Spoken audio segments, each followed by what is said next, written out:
자, 오늘은 우주 배경 복사에 대해서 공부를 하겠습니다. 어, 그 1940년대에 빅뱅 이론이 발표가 됩니다. 빅뱅 이론이 1940년대에 발표가 됐는데, 이때 그 빅뱅 이론과 첨예하게 대립하고 있는 그 우주론이 정상 우주론이었어요. 빅뱅 이론은 뭐냐면 모든 에너지는 한 점에 있었다. 그리고 그게 폭발하면서 팽창하게 되고 계속 지금도 팽창하고 있죠. 정상 우주론도 팽창하는 건 똑같습니다. 근데 빅뱅 이론은 우주의 물질과 에너지들이 있겠죠. 이것들이 초기의 우주 상태 그대로 있고 팽창한다는 것입니다. 그러면 이 밀도는 부피는 계속 커지니까 이 우주의 밀도는 계속 작아질 거고, 팽창을 하니까. 그렇다면 온도도 계속 작아질 겁니다. 에너지는 똑같은데 팽창하니까 그 에너지가 골고루 퍼지겠죠. 그러면 온도도 단위 면적당, 단위 부피당 그 에너지가 떨어지기 때문에 온도도 떨어진다는 얘기입니다. 근데 정상 우주로는 뭐냐면, 우주가 지금 팽창은 하고 있어요. 팽창은 하고 있는데 이 밀도는 그대로 유지된다는 거예요. 그러니까 팽창을 하면서 뭔가가 또 생긴다는 거죠. 밀도는 유지된다는 겁니다. 첨예하게 이게 대립을 하게 되죠. 이 결정적인 증거가 우주 배경 복사가 됩니다.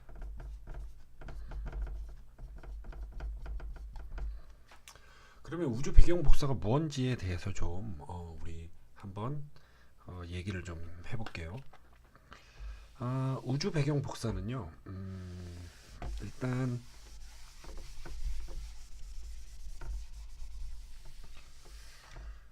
그 38만 년, 우주가 그 빅뱅으로부터 우주가 탄생한 지 38만 년이 흐른 그때를 저번 시간에도 얘기했지만 기점으로, 이전에는요 온도가 이후보다 온도가 높았겠죠. 그 다음 밀도도 높았겠죠. 온도가 높다는 얘기는 입자의 그 운동이 굉장히 빨랐다는 얘기예요. 속도가. 그래서 원자 핵이 있고 전자가 있고 굉장히 밀도가 높으니까 굉장히 이렇게 촘촘하게 입자들이 있어요. 근데 이 입자들이 원자 핵과 전자가 서로 결합하지 못해. 왜냐하면 굉장히 빠르기 때문에 서로 잡아당겨도 휙휙 그냥 지나다닙니다. 결합을 하지 못해요. 그러니까 원자 핵과 전자가 결합해야지 원자가 만들어지는데, 이때는 원자가 형성되지 않았죠. 그리고 빛도 진행을 못해요. 왜? 진행을 하다 보면 입자들의 가로막히고, 진행을 하다 보면 가로막히고, 그래서 빛을 제대로 볼 수 없는 시기입니다. 그때서 이때를 그래서 뿌옇게 흐린 우주라고 합니다. 그런데 38만 년 이후 이제 밀도가 낮아지죠. 그래서 온도가 떨어지기 시작합니다. 이때 온도가 약 3000K 정도예요. K가 뭐냐면 절대 온도예요. 절대 온도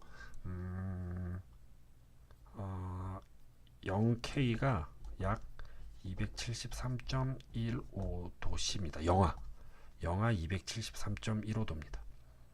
1도, 2도 올라갈 때마다 얘도 1도, 2도 올라가요. 그러면 3000K는 여기 273.15도를 빼면 되겠죠. 약 2700여 도가 되겠죠. 온도가 떨어지면서 이제 원자 핵이 전자를 잡아서 이제 원자 핵이 만들어집니다. 원자가 형성이 됩니다. 그리고 밀도가 떨어지다 보니까 공간들이 생기게 돼요. 그래서 이제는 빛이 자유롭게 이동을 하면서 우주를 훤히 들여다볼 수 있는 상태가 돼요. 이거를 맑게 갠 우주라고 합니다. 그런데 요 빛들을 우리는 우주 배경 복사라고 합니다.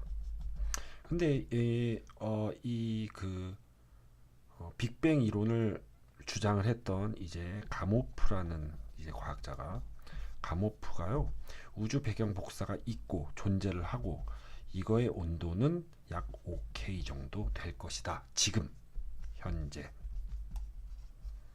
예상을 합니다. 근데 이때 당시에 그 기술로는 그 우주 배경 복사가 있다는 것을, 우주 배경 복사를 관측을 할 수가 없었어요. 그래서 정상 우주론과 첨예하게 대립을 하게 되었죠.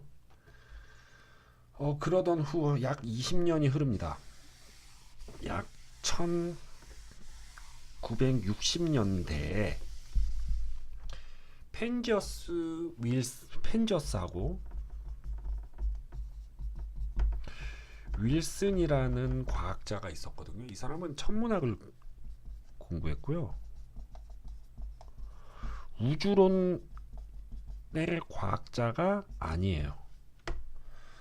이 사람은 무슨 연구를 했냐면 그 위성 통신에 대한 연구를 하고 있었는데, 그러려면 안테나를 만들어야 되잖아요. 안테나를 굉장히 크게 만들었어요. 근데 이상하게도 여기에 잡음이 나타나는 겁니다. 그래서 이 통신 위성 이 안테나를 뭐 잘 못 그렸는데, 안테나를, 예, 요런 안테나가 있다고 칩시다. 위에서 오는 뭐 전자기파를 잡았겠죠. 근데 잡음이 발생하는 거예요. 이 안테나를 분해도 해보고 닦아도 보고 했는데도 이 잡음이 없어지질 않아요. 이게 나중에 우주 배경 복사라는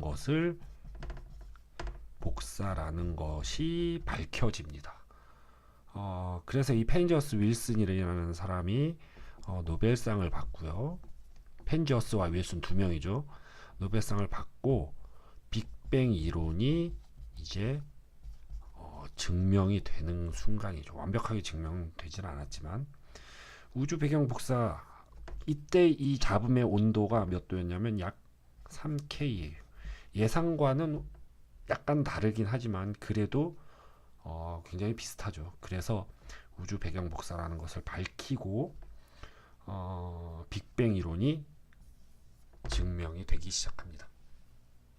그런데요, 이때의 우주 배경 복사는 자, 모든 방향에서 관측이 되죠. 이건 당연한 거겠죠. 그런데 모든 방향에서 관측이 된 이 빛들이 전부 다 온도가 같아요. 좀 이상하게, 과학자들이 이상하게 생각했습니다. 왜 같을까? 이상하게 생각을 했습니다. 요게 키가 됩니다. 그래서 계속 이거를 연구하다가 이제는 이 우주 배경 복사를 관측을 하는데 지구에서 관측하지 말고 우주에서 관측하면 더 정확하게 관측할 수 있겠다. 그래서 위성을 띄웁니다. 코비 위성이라고 띄워요. 코비 위성이라고 띄우는데, 이 코비 위성이 발견한 거는 모든 방향에서 관측되는 건 맞지만 이 모든 방향에서 관측되는 빛들이 약간의 온도의 차이가 있다라는 것을 밝힙니다. 이건 무슨 얘기냐면요, 그 우주의 밀도가 굉장히 균일하다면, 이렇게 입자들이 균일하게 이렇게 분포한다면, 균일하게 이렇게 분포해요. 그러면 어떠한 입자가 있다고 봅시다. 여기 입자 계속 이렇게 분포하는 거예요. 그럼 이 입자를 잡아당기는 힘의 크기는 똑같아요. 중력의 크기. 요 밑에도 모든 물질과 이 위에 모든 물질이 얘를 잡아당기는 힘의 크기가 똑같죠. 그리고 이 옆에도 힘의 크기가 똑같습니다. 그래서 입자들이 서로 뭉치질 못해요. 만약에 이 밀도가 이렇게, 여기가 좀 밀도가 높다 그러면 이쪽으로 움직이겠죠. 그래서 여기 뭉치기 시작합니다. 근데 이렇게